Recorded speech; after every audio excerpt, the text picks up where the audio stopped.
تمريرة جميلة، يهرب، يأتي بكرة، الله الله،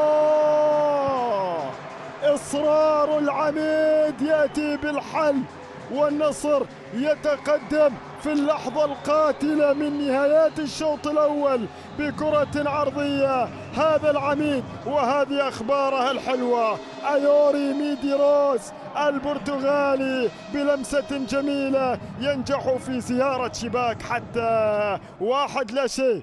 1-0. هذه الكرة شوف جمالها من بدايتها، الله الله الله، العامري ضرب الدفاعات وقدمها للبرتغالي، شوف راوغ مدافعين اثنين واهداها في مكان لا يمكن للبرتغالي ان يرد الهدايا. هو في اجمل من هالهدية، في اجمل من هالباص، من هالتمريرة، وضعه في مواجهة الشباك ليسجل اول الاهداف. الم اقل لكم ان